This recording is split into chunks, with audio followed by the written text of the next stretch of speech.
Well, hello, good morning, bonjour, as they say here in Canada. This is French-speaking Canada. Trois-Rivières is the name of the town, and World Rallycross Championship is the name of the sport. Thank you very much for joining us on our live stream. You're about to watch every session of the FIA World Rallycross Championship 2018 Round 7 live where you are right now. So thank you for tuning in. Make sure you share this with your friends, tell them you're watching it, and also tell us who you're rooting for. Now, right here is the car of the gentleman who is the overnight leader, top qualifier, Sebastian Loeb. So we were on a break, but something's happened in the break because down here is the car of Johan Kristoffersson, who's currently in P9th overall. Now that is unusual. So as we get ready for qualifying 3, there could be a battle royale here at Trois-Rivières. So yeah, we've got coming up later on, we've got qualifying 4, then the semi-finals, and the final. Of course, you can go to your website to have a look at where the TV is happening in your place. But let's go up to the commentary booth where Andrew Coley should be with Carl Nadeau. Thank you, Neil. Nice to see you down having fun on the grid there. This is Carl Nadeau, everyone. He's a Canadian person because we're in Canada. Good to see you, Carl. Carl's been with us since the first year we came here, which was back in 2014. We love this place. It's great. Proper dirt out in there. Walls super close in. So we get some instants. Longest straight in the championship. Having a good weekend? Yeah, great weekend every time. Rallycross is always so exciting. And 12-year Grand Prix, it's the 49th year. We're used to see NASCARs and Atlantic car and everything, but Rallycross, it just raised the bar. I'm looking forward to next year. Next year's the 50th. That means a big party. We do quite enjoy a big party. Right, we're going to have a look back at Q1 and Q2 from the World Rallycross Championship.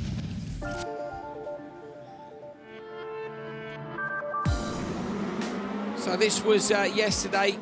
Ekstrom getting the whole shot, and that was contact there between Schischerit and de Moustier, who unfortunately lost his front left corner with contact with the wall. Solberg versus Kristoffersson down at turn 1. Solberg getting the better of Kristoffersson, but then this was the big fight. So Andreas Backerud and Johan Kristoffersson really side by side. Kristoffersson almost in the wall. We couldn't see him in the dirt. Look at that, he popped out from it. Contact there with Timosyanov. Backerud's alongside. Watch this. Backerud gets super sideways in the last corner. Kristoffersson looks up the inside and then checks up. You'll see it coming up now. Here we go. Bit of contact. Have a look here. Backerud sideways. Kristoffersson looks, checks, can't go through. See, just dives on the brake to make sure there's no contact. That left Ekstrom out front to take the win. Ekstrom's time looking pretty impressive. Got the whole shot, and then unfortunately ran himself wide. Sebastian Loeb going up the inside, and him having to give best as well to his brother. Loeb absolutely flying in the Peugeot. He went quickest in Q1, so Peugeot have maybe found something in that summer break. Timosyanov chasing Jerome Grosjean in. Grosjean put it in the tyre barrier, and then unfortunately Timmer put it in the back of him. Robin Larson with a massive save, full lock and full power to bring it out. Timosyanov losing out from that contact. We think a bit of damage there too, so a shame for him. Both him and Grosjean were looking quick. Timmy Hansen coming out there in front of Kristoffersson. Good job, sideways in the Peugeot.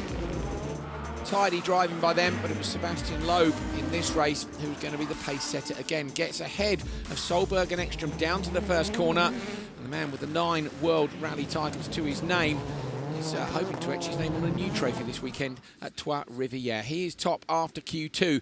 Ekstrom is second. Solberg is third. Then look, Timmy Hansen and Kevin Hansen, P4 and P5. 3 Peugeots in the top 5. You've got Hyundai, Niklas Gronon, Backerud down in 7th. Kevin Eriksson is in 8th. Top 12 go through to the semi-finals. At the minute, Kristoffersson in P9 would be on the back row. That would be unusual. Janis Bellmanis, Robin Larson, Timosyanov. Schischerit and Jerome Grosjean in. Look, they really need to try and do something to get one of those GCK cars in. They're on 62 and 61 points. So there's your danger zone. Larson, Timosyanov, Schischerit, Grosjean in. There's big scope for those guys to move up or down. So what, bottom end of the table there, what do you think is going to happen at home? Give us a shout on Facebook. Who do you think is going to make the cut? That's the all-important thing. Once you're in the semis, stuff happens in the semis, doesn't it, Carl? And one guy who's extremely confident this morning, it's Kristoffersson. He knows he lost a lot of time yesterday. I spoke with the team, and they're super relaxed. And he's got a good starting position since he's technically 4th on his wave. And the 5th spot on the far left of the track is really bad for the start. So he knows already that he'll get some space. Yeah, he's going to get a lot of space. And coming to corner 1, it should be a fairly easy run for him. Good stuff.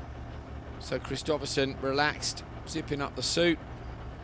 It was brilliant, yes. I don't know if you haven't seen the paddock walk. There's a paddock walk that we did on Facebook on Friday. So I went round, saw Johan. He's in there with all his gear on. It's not race day, obviously. He's got his helmet and his hands device, and they're weighing him on the corner weight scales. They have corner weight scales on the cars to set the cars up. He stood on one of those. And he goes, I was like, you're right. He said, no, I'm not. He says, no, the scales say I've put on a kilo. He said, so I'm having the scales checked. So he's determined that he hadn't put on a kilo. So they're there taking the batteries out, adjusting it, checking the settings on it. Summer holiday, and a kilo for Johan. Johan actually, believe it or not, lost, I think it was 7 kilos more than he has now when he had a test in DTM. Yeah, this is a guy who is 100% committed to motorsport. He didn't get the drive in DTM. I wonder what he might have done. But do you know what? I'm glad that he's with us instead, because I think we're seeing one of the best drivers ever in the world. Well, at the minute, the stats say he is the best driver ever in the World Rallycross Championship, but he's a super nice guy too, isn't he? Yeah, very, very nice guy. Super relaxed. It's something that clashes with regular motorsport. Like the Rallycross paddock, all the drivers are talking together. They're having fun. Everybody's smiling. Even there's a huge competition on the track, but off track, it's really good. Well, you can see the signs with the Monster Energy girls down on the grid. Q3 is about to get underway. Q4 later on today, and then, of course, semi-finals and finals. You'll be able to watch Q3 and Q4 live on Facebook and YouTube, or at FIAWorldRallycross.com/live. Kevin Hansen with his fingers in his ears. That's because these cars are exceptionally loud when you're down on the grid. Interesting there on the right-hand side, you can see Hansen is still using a Hans device, which is the over-shoulder device with a carbon fibre backing to it, straps on it, which help to support your neck in the event of a front quarter collision. Bottom of your screen there as well, FIAWorldRallycross.com/TV_listings, and that is where you can find where you can watch live this afternoon. I'm sorry for some of you who are not watching on the streams, but you have to bear in mind that local television deals sometimes mean that you can't watch the streams in your country. At least you'll be able to join us later on for the live show. Listen to that, Tim Yarnov. That is one of the loudest cars on launch. Four-wheel drive. Up to the line, quick check of the RPM and things. So, Carl, talk us through which of the slots here are you saying is the favoured one? The far right side of the screen, basically it's going to be Grosset-Genet that's going to be there. It's a little hard because there's a dip right at the start, so you're trying to get the maximum launch with your car. You're adjusting the RPM to get the limit of a little wheel spin, but when you hit that bump, it upsets the car a little bit, so therefore you're losing grip. Very much, Carl Nadeau. Doesn't take much with those cars, with the acceleration. Not at all. Carl's raced here himself, not in Rallycross, sadly. We're going to get him in the Rallycross coach. Coming to Europe, he says. He's going to come to Europe. We'll see. Q3 is about to get underway here at Trois-Rivières in Canada. Race 1 is on the line, and here who is in it. Robin Larson, Gulan Chicherit, Timothy Mazyanov, Gregoire Demoustier, and Jerome Grosset-Genin. Have a look at the bottom of your screen. 11th and 12th, Larson and Timazyanov. 13th, 14th, 15th, Chicherit, Grosset-Genin, and Demoustier. These are the guys who are fighting to try to make it through to the semi-finals. So they need to do a particularly good time if they want to make it secure, because the points between them are very close. I don't think this is going to be settled until Q4, but who's going to put their stamp on one of those positions and take the pressure off a little bit for the next run? Here we go. Good start, Timazyanov in the middle of the grid. Larson took it up to Chicherit just behind those two, so Chicherit's going to have to give up to Timazyanov. Tim's going to move across. Larson's up the inside, could be tight. Larson gives up, so Larson moves back, Grosset-Genin, Chicherit side by side now. Demoustier trying to go all the way around the outside. Demoustier end up in the wall yesterday. Larson nearly in the wall. He gets contact with Demoustier. Robin Larson will have to choke from there if he wants to find some pace in this one. He's right in behind. You can see he's quicker than Gregoire, but he can't get through there, so Larson going around the inside. He's not going to do it, so surely goes Joker, and he doesn't, because Demoustier goes, so Larson goes standard lap. And great job by the two. Megan, one started from the far left side of the track, which is the bad part, and he still managed to be third. So Grosset-Genin did a great job on the start. Good job, Jerome Grosset-Genin. Larson, though, is now right up behind him already, so Larson's doing well. They think they found something with the OMSE Fiesta. Kevin Eriksson was telling Howard Ridge, Rallycross journalist, that they think they've found a few things over that break. We know everybody's been working really hard to try and just edge a couple of tenths out of it. Timosyanov's team, Gronholm RX, they were going to be looking at doing some things to the Hyundai as well to try and find a little bit more grunt down the straights. And all these cars are so fast down to turn 1 now. You know, it used to be that last year here the Volkswagen was so dominant, and we've seen them beaten to turn 1 by the Peugeots, the Audis. So it's good to see everybody getting on the pace. It's a big surprise, and Timosyanov really needs to win this one with a clear track in front of him. Grosjeanin's gone Joker, so Grosjeanin goes Joker, gets back out in front to Moustier. I wonder if that was because Larson was harassing him so much, and you end up looking in your mirrors too much, Carl. At some point, yeah, instead of defending your line and risking passes where both cars are losing time. Oh, spin! Off! Timosyanov's off in the wall! How did Larson miss them? Larson missed them. Timmer got caught up here yesterday. He ran up the back of Jerome Grosjeanin, so Timosyanov has gone round. That has massively hampered Shisharit. Now Timosyanov's going to reverse out. Shisharit can't do anything to get out of there. Absolute disaster for the front two cars. Shisharit's front left's broken. Shisharit has got the front left corner off. There's fluid on the track down there as well. Probably transmission fluid if they pulled the shaft from the transmission. So yesterday there, Grosjeanin, he had 3 broken corners. The front right apparently broken on the wall. The front left when he hit the outside wall, and then Timmer came in and broke the rear right. So they had loads of work to do, the Pro Drive guys running the GCK machines. But Larson, who was P5 at the start, is now P1. And I do not know how he avoided them, Carl, because that corner is completely blind, this one. Blind corner, slippery. You're exiting the gravel section and you're going on asphalt. It's probably the worst part of the whole track for dust. And he still avoided the contact. I'm impressed. Great shot there. Look at that, the gravel in the road, the car. So there's not a good shot for Shisharit, but I love a good camera shot. Nice work, boys. Larson down turn 1. Interestingly for me, Larson didn't get told or didn't hear that the track was clear. Did you see how he was off the throttle when he came into the right-hander because he thought there was somebody outside still? There was no time to raise the yellow flag. At some point, it just happened when he was committed to the corner. So very impressive by Larson to avoid. Really good, really good. But he's going to lose out, is he? No, he's not. So Larson just holds on from Jerome Grosjeanin, who jokered earlier on. These two now absolutely side by side. Of course, Larson losing the time with the shunt. That maybe gave Jerome time to catch up. Larson will hold on to that. He's the boy when it comes to car control. Up and over the crest, down to the last corner. Larson here was slow on the last lap because I don't think he knew the track was clear. So maybe he could have had a shout from his spot to say it's clear, nail it through that right-hander. So Robin Larson will have been compromised on time, but he's going to take P1 anyway. What's he going to do? 3:31.2. So it's a 3:31.2. And that, I don't think, is a great time, I have to say. No. To give you an idea, the ARX guys, America's Rallycross, who were on track about 10 minutes ago, should have been watching, obviously, 3:23.4 was what Scott Speed did. So Larson not on the pace of the top America's guys, and normally the world guys and the America's guys are pretty close together in terms of lap time. So Timosyanov's car looks okay since his last sector. He was actually faster than the other guys. So that's good news for his car. Yeah, Timosyanov with a couple of really hot laps. What a shame for Timmer, and what a shame for Shisharit as well. So Shisharit was P13. He's got a DNF. Are we going to see him later on today, or is it going to be game over? Timosyanov, look, with a 4th place. Timmer, where was Timmer? He was 12th. So Timmer in danger, and the man who could stand to benefit the most from this is Jerome Grosjeanin. He was in P14 just behind his teammate and Timosyanov. So will Grosjeanin move into the top 12? We'll see. Larson takes it, but with all that carnage, I'm not sure the time was good enough. Take a look back at the action down to turn 1. Carl, talk us through this. Larson, the big loser here, but Timosyanov with a great hole shot down to turn 1. Incredible start by him, but the two Megane were aggressive in the back, and somehow they slotted there, but for Larson, he almost lost the car and totaled it in the second corner. So this was Timmer. Look, Timmer put it in the wall. Shisharit's got nowhere to go. Look at Larson there with that incredible car control. Jerome Grosjeanin doing well too, but Larson, for me, the guy that arrived the most committed. Next lap, he definitely wasn't super quick through that right-hander because I think he still thought there would be a car on the outside, and there wasn't. So he got held up a little bit. Grosjeanin got onto his back bumper. Either way, I reckon we'll see a quicker race time, but great drive by Larson and a brilliant save to miss that car. Well, Robin, that race was certainly hampered by other incidents, but it must be good to get a heat win. Yeah, bad start again, so I got a traffic. Then, yeah, Timmer and I don't know who it was that crashed over there, but I needed to beat these guys, so that's the positive thing, but the time's not good, so I need to sort out the starts and, yeah, find some speed. Thank you, good luck. Well, Larsson's not particularly happy with that, which I understand. Well, you can just tell. You don't. Yeah, we talk about this quite a lot. You haven't looked happy the whole weekend.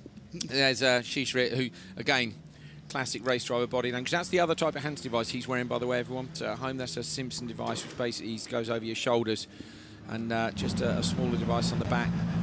Kevin wearing the other one we saw just a few moments ago with his lid sat on top of the car. I'm still old school with the hands device. Yeah, I've got a hands device. Actually, yeah. it I makes kind of sense like in the other system. one, but they're expensive, you know. So, so yeah, hands it is. Listen to this at the back of the grid, so you can hear the rumble of Kristoffersson. He'll get his RPM right. Here we go. Watch this.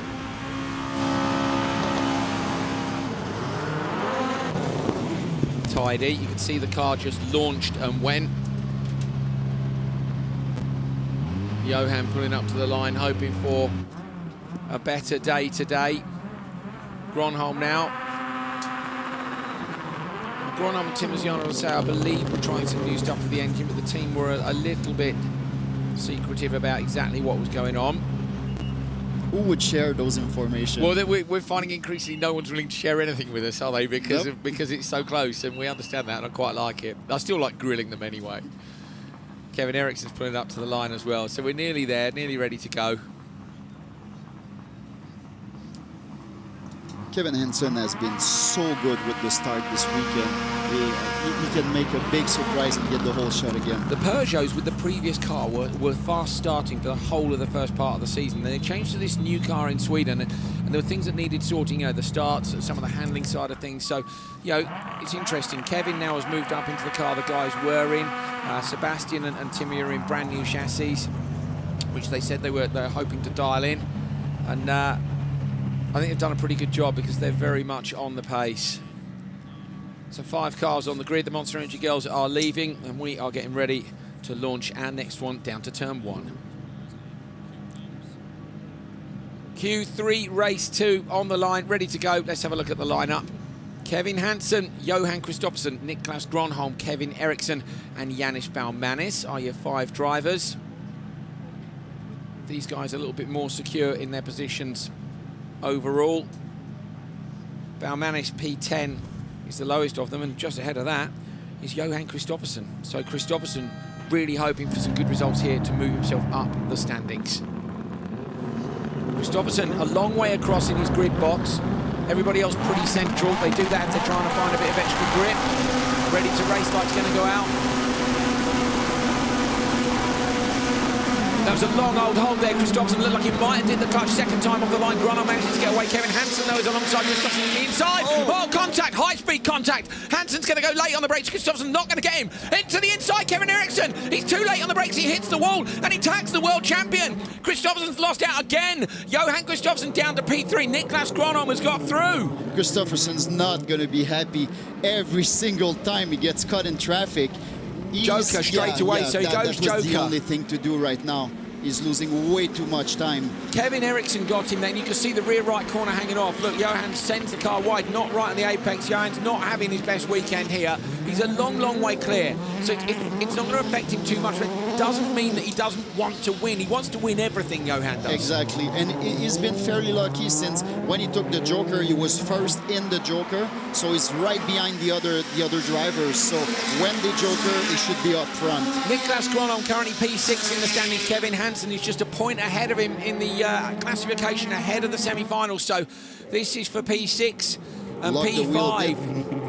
Hansen locked a little bit before the chicane of corner 2, but it was not long enough, so he flat spotted the tire, so he should be fine. Kristoffersson has already caught up to Baumanis, but he's lucky that both Gronholm and Baumanis have gone Joker, so that's played into Kristoffersson's hands at least. Eriksson's going to lose out. Baumanis and him came together here 2 years ago, that exact spot. Kevin Eriksson ended up in the wall, so this time they managed to avoid each other.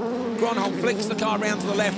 They didn't, well, of course they reacted as soon as Kristoffersson went. They went on lap 2, but look at the time Johan has made up in 1 lap. 1 Joker lap and 1 standard lap, that's it. He's managed to get 2 of them. He's now got the chase on for this man, Kevin Hansen out front. Do Peugeot Joker him now to protect the position, or do they wait till the last lap? Actually, the pressure is on Kevin Hansen right now, and I would Joker right away because Kristoffersson is so quick behind him. The only way he can manage to save his spot would be to Joker right now. which he doesn't. They haven't. I'm really surprised about it's a that. big mistake. So do I. And Kevin's side race, I'm really surprised. Christophersen's just done the fastest lap of the day. It was showing that he was going to be ahead of him anyway. I suppose in which case maybe they're thinking, do you know what, let's not put him in the fight. If Johan's going to do him anyway, you might as well wait until the last lap and just slot him in behind him.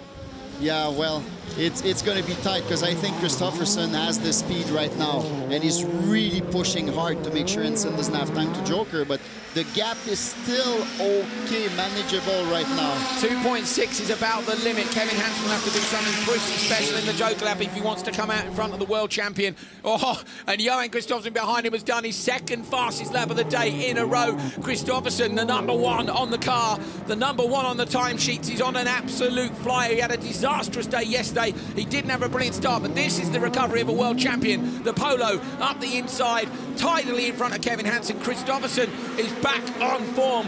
What time can he do here? Larsson's target time is a 3:31.2. We know that's a little bit tardy, thanks to all the action in that race. Listen to that, full revs, down to the braking zone, the right and the right. There is that target time. Kevin Hansen's right behind him. We're expecting this one to go, because yesterday we were looking at 3:21s and 3:23s. Down the straight, what's it going to be? 3:23.9. So 3:23.9 wouldn't have been enough to win either session yesterday, but it's a very, very good time indeed. So Johan Kristoffersen, after that start as well, I think with a better start, that would have been quick enough to win either session yesterday. That was brilliant, Carl, wasn't it? Absolutely brilliant ride. And in just the last lap alone, Kristoffersen made up 0.7 of a second on Hansen. Johan Kristoffersen takes it with a 3:23.9. Kevin Hansen in second. Gronholm, Yannis Baumanis and Kevin Eriksson. They are all faster than the previous run. Brilliant stuff. Carl, talk us through Kristoffersen here particularly.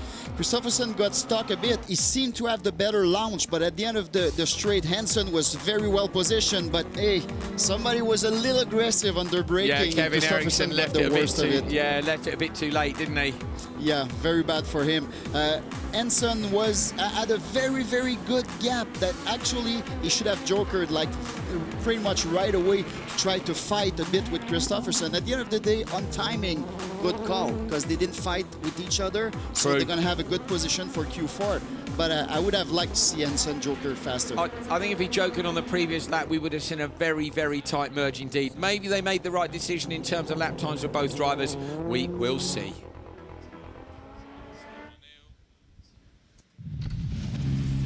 Johan, again, the start of the race was compromised for you, but you made up for it. But do you think it's affected your time?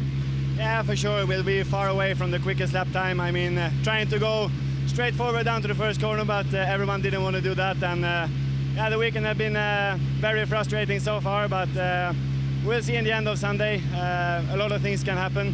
It's very difficult to stay behind in the dust also on this narrow track with all the concrete walls, but at least they win now, and hopefully can have a good start position for Q4 and maybe a clean run for once down to turn 1.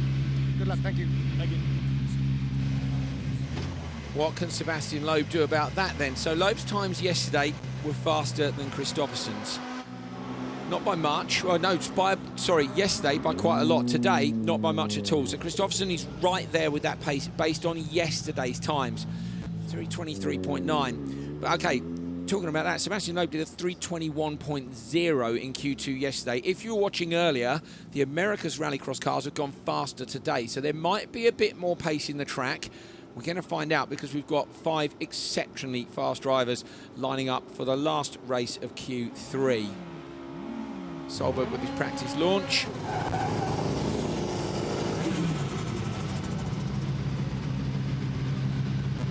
Pulls the car up to the line. Backward behind him. So both the Audis in this one, Solberg, Loeb.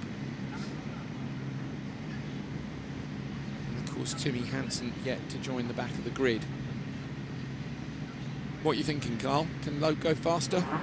This is going to be nuts. I really think that the time are going to be better this qualification if everybody respects each other. If they start fighting like they did yesterday, it can be nasty. Timmy Hansen coming into the slot which you think is not favoured. Of course, we've seen the 2 Peugeots on either side of the grid. They're in the same place that the 2 GCK Renaults were in. They did a pretty decent job last time. way that car starts. I'd have to say I quite like Timmy's colour scheme, like a gunmetal grey. You know, it's matte as well. Yeah, pretty cool, aggressive looking. I do like Kevin Hansen's as well, though, the taxi, as people call it, but it's a very, very, very fast taxi. The last race of Q3 is on the line and good to go. This is going to be spectacular. Sebastian Loeb, Matthias Ekström, Petter Solberg, Andreas Backerud and Timmy Hansen. Your top 4 are in here, and Backerud as well, look, who's 7th after Q2. We've seen the Audi and the Peugeot being a little bit faster than the Volkswagen here this weekend, but Kristoffersen has just laid down the gauntlet. Marshall's about to leave the grid. And then these 5 cars are going to leave the grid very quickly indeed. Bit of battle damage on the back of Hansen's Peugeot there. Solberg off to one side. Backerud and Solberg look couldn't be closer with the way they've lined the cars up. Backerud did that yesterday in that same grid slot. Wait for the green. Oh, Solberg moves left slightly on Backerud, but he's got the polo hook right up. He's in an Audi sandwich there on the way down to turn 1. Loeb still up the inside, contact between him and Ekström. So fast, 4 cars, contact across the road. Solberg dips the inside, Backerud gets the whole shot. Solberg's having a look up the inside of Loeb, but Loeb I think is going to hold on to P2. Ekström's going to have to start in Solberg, Ekström. No, not in the wall again between these two. They've got so much history this year of contact.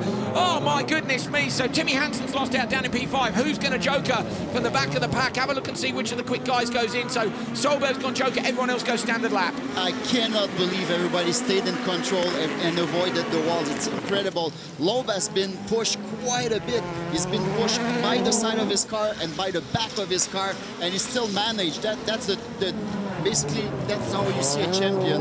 Yeah, amazing. I mean, yeah, so much contact. You know, there were 3 cars in contact with each other. I can't wait to see the replays on the way down to turn 1, and Backerud managed to get around them all. Backwards your P7 man at the minute, so with respect to him, he hasn't been quite the pace of the others, and I'm not sure he pitched the car in there. Look at the difference in the driving styles between him and Loeb. Loeb looks quicker, but he can't get through. Yeah, Backerud is running a really defensive line, which is going to hurt the time, not only his time, but Loeb's time also. I think Loeb's going to go joker. He moves right really early. Loeb goes really early right to the joker. He's going to be looking for Solberg behind him. Can he cover him off or not? I think he can. So Sebastian Loeb gets out just in front of Solberg. Wow, the 2 rally drivers couldn't be closer on track, could they? They've lost out. We know Kristoffersen had a little bit of time loss on the first lap, but for me, Loeb was probably held up more there than Kristoffersen was held up in his race. I think Loeb was losing half a second a lap behind the Backerud, so there was no point to stay behind him, and the only way you can be in front of Solberg was to joker right away. So great move by him. Now let's see how they catch up. Kristoffersen did 47.8, and we know he did a couple of those because he did fastest laps of the day, but now Timmy Hansen's on it. Oh. So Timmy Hansen is pushing for fastest lap of the day. Expect Sebastian Loeb to be trying to do the same thing in the background too, trying to chase down that time of Kristoffersen from the previous race. I wonder if Hansen might go joker. He does, but he's gone in behind Backerud, and that will not be what he wanted. So Audi have split the strategy. They've released Ekström. Backerud's going to get just out in front of Loeb, and that's going to cost Loeb time again. So Backerud has been the thorn in the side of Loeb here. He's jokered early and come out behind. Solberg's later on the brakes than Timmy Hansen. But all of these guys now, Ekström is the man now we need to watch out for. Can Ekström get out, and will Backerud hold them up? Yeah, Backerud is protecting Ekström, so he should have plenty of time to joker and end up up front. And it's too bad for Timmy Hansen because both Peugeot have been really hold behind the Audis. All Backerud's got to do is lift, isn't it, on the exit of the gravel on the standard lap, and Ekström will go through. Yeah, oh yeah, fairly easy. And again, he's running a very defensive line, so there's just nowhere to pass, so they have to stay behind. So it might have played into Kristoffersen's hand being in the race with some of the not quite as quick drives. Backerud, though, Ekström's not looking quick enough. I think Backerud's going to get him. Ekström's going to end up in the pack. Oh. Contact between Ekström and Loeb. No! Both of them in the wall. Who's going to find reverse quick? It's going to be very tough. That's the overnight TQ. Sebastian Loeb is in the wall. Ekström had contact with him there, and the steward's going to get his Ekström steering broken. He had full left lock, full right lock on there. I'm not sure if he got damaged. TQ man, Sebastian Loeb, it's just reversed out the wall. I can see from the commentary position. Ekström is going incredibly slowly. Ekström's retired on the gravel section. Backerud takes it. Backerud takes it.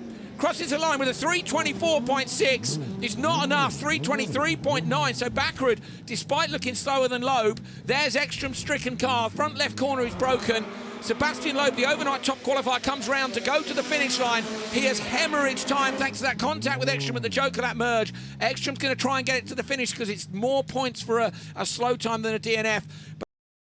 But that Okay, wow, I'm waiting to see whether or not that's going to be under investigation or not. We've already got contact between Kristoffersen under investigation. So Kristoffersen, who else is under investigation there? And Kevin Eriksson. Kristoffersen and Eriksson under investigation. That was the turn 1 incident.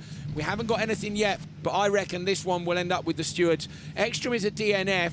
Sebastian Loeb has spent 20 seconds in the wall thanks to that contact. It might well be a racing incident. It's at the merge. There's a lot of dust. We'll take a look back in a second. Solberg goes P3. Bakkerud and Hansen. That's where they slot in. So Kristoffersen wins Q3 and will move up. But that is dramatic rallycross. Wow, Carl, let's take a look at this. Very aggressive start by everyone. Loeb seems to be a little behind, but he managed to get closer, but what a big fight. I think Ekstrom was a bit too aggressive. He was kind of side pushing here, watch the other here. cars. So Solberg there, though, goes into Ekstrom, but was there contact? I didn't see if there was contact with Timmy. I'm not sure there was. What's interesting to me is Bakkerud is really high up the timesheets, and yet Loeb looked like he was way faster behind him, but he couldn't get through. So that was the merge with Loeb and Solberg. They managed it clean. Ekstrom, I thought Bakkerud might hold them up and allow Ekstrom to take it. Maybe it was a team thing on the radio, but Bakkerud was obviously quicker than we thought, even though Loeb looked even quick. Here he comes. In comes Ekstrom. I don't know what to think about that. Thing is, he had the line, in theory, you're supposed to give way to the main lap, but let's see. Let's see what happens.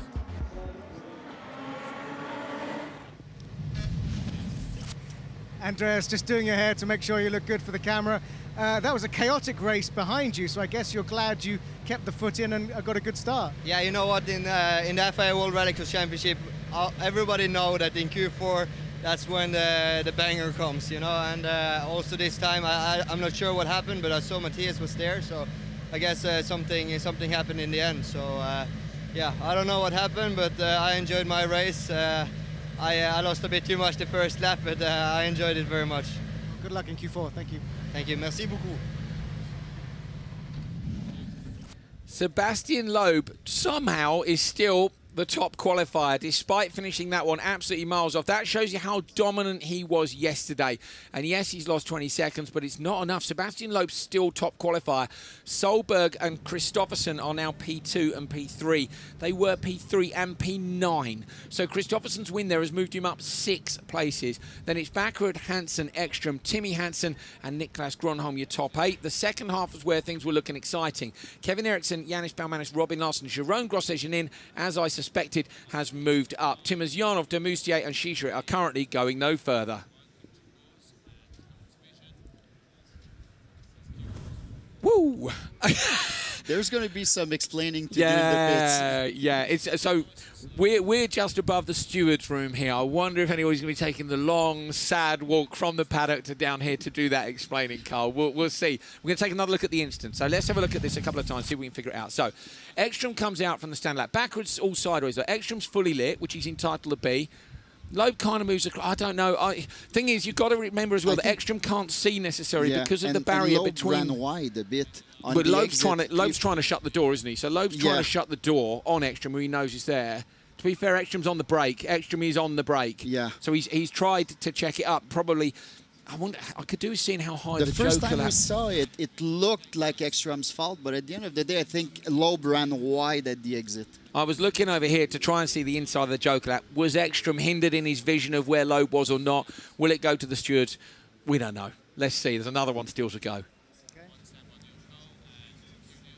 Wow, that's dramatic. Those yellow flags have certainly been put to good use during that session. And obviously, before the next session, we will see how this guy does, Andreas Bakkerud. Join us in approximately an hour and a half when qualifying 4 will take place here at Trois-Rivières in Canada. Between now and then, though, we've got some ARX, America's Rallycross, to contend with. But this is getting very, very interesting. So make sure you're back in about an hour and a half's time when World Rallycross in Canada continues.